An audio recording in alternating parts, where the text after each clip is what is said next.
Hello friends, welcome back to my channel.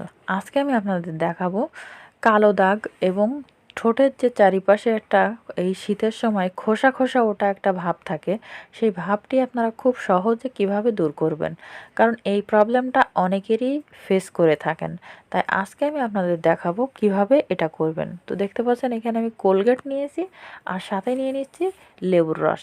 আপনারা কিন্তু অবশ্যই লেবুর রসটা দিবেন, তাহলে আপনারা খুব দ্রুতভাবে রেজাল্ট পাবেন। আরও একটি কথা বলে রাখি, আমি যে এখানে কোলগেট দিয়েছি, আমার কোলগেটের কালার আর আমার বাটির কালার একই হয়ে গেছে, তাই কিন্তু খুব ভালো আপনারা বুঝতে পারছেন না। যাই হোক, তো আমি এখানে ভুলটা করে ফেলছি, সরি। আসলে এখানে আমি দুইটা উপাদান ভালোভাবে মিক্সড করে নেব, কারণ মিক্সড করে নিয়ে তারপরে আমি কিন্তু অ্যাপ্লাই করব। আর অ্যাপ্লাই করার আগে আপনারা কিন্তু অবশ্যই একটি কথা মাথায় রাখবেন, ঠোঁটটা ভালো করে ধুয়ে নেবেন। তারপরে আপনারা যে লেবুর যে খোসাটা, সেই খোসাটা এই প্যাকটি লাগাবেন। আর প্যাকটি লাগানোর পরে আপনাদের ঠোঁটের উপরে অর্থাৎ আলতো করে স্ক্রাব করবেন। তো কিভাবে স্ক্রাব করবেন সেটা আমি আমার হাতে লাগিয়ে দেখিয়ে দিচ্ছি, কারণ তাহলে আপনারা খুব ভালোভাবে বুঝতে পারবেন যে কিভাবে আপনারা অ্যাপ্লাই করবেন। তো আমি দেখতে পাচ্ছেন, দেখেন এখানে কিন্তু লেবুর রস আর পেস্ট হয়ে গেছে। তো এখানে আমি আমার হাতে দেখিয়ে দিচ্ছি যে আপনারা এভাবে ঠোঁটের উপরে অ্যাপ্লাই করবেন, ঠোঁটটার উপরে মাসাজ হয়ে যাবে সাথে সাথে।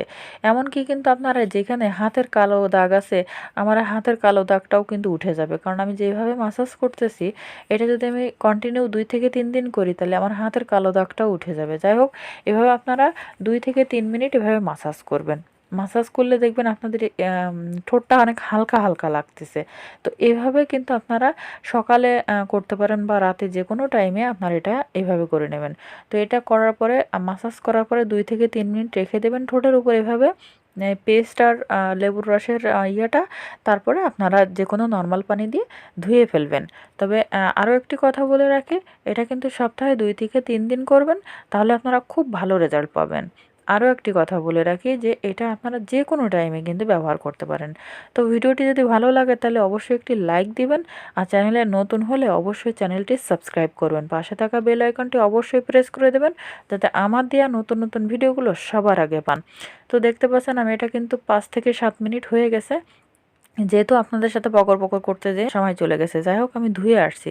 ধুয়ে আসার পরে এইবারে এখানে আপনারা ঠোঁটের উপরে লিপ জেল বা লিপ বাম যে কোনো কিছু ব্যবহার করতে পারেন। তো যেহেতু আমি হাতে অ্যাপ্লাই করেছি, তাই আমি 1 ফোঁটা গ্লিসারিন দিয়ে নিয়েছি। আর যদি কিনা আপনারা এটা ঠোঁটের উপর অ্যাপ্লাই করেন, আপনারা একটা লিপ বাম দিয়ে নিতে পারেন, বা আপনার মেরিল আছে, যে কোনো কিছু আর কি ঠোঁটে দেওয়ার, তাহলে আপনাদের ঠোঁটটা অনেক নরম সফট থাকবে, এবং আপনাদের ঠোঁটের যে কালচে ভাবটা আছে সেটাও আস্তে আস্তে রিমুভ হয়ে যাবে। তো দেখতে পাচ্ছেন এভাবেই কিন্তু আপনারা সপ্তাহে 2 থেকে 3 দিন করুন। আশা করছি আপনারা খুব ভালো রেজাল্ট পাবেন, কারণ আমি আমার ঠোঁটটা নরম করতে পারছি। আর দেখলাম আমার শীতের শুরুতে আমার ঠোঁটের চারিপাশ দিয়ে কেমন জানি ঠোঁট ফেটে যাচ্ছিল, এবং একটা রুক্ষ ভাব, মানে হাঁ করতে পারছিলাম না, ঠোঁটের 2 সাইডেও একটু প্রবলেম হচ্ছিল, মনে হচ্ছিল ফেটে যাচ্ছে, এই ভাবটাও চলে গেছে। তো ভাবলাম যে আমি আপনাদের সাথেও একটু শেয়ার করি, আপনাদেরও যদি কিনা কোনো উপকারে আসে। তো ভিডিওটি ভালো লাগলে অবশ্যই বন্ধুদের সাথে শেয়ার করে তাদের দেখার সুযোগ করে দেবেন। সবাই ভালো থাকেন।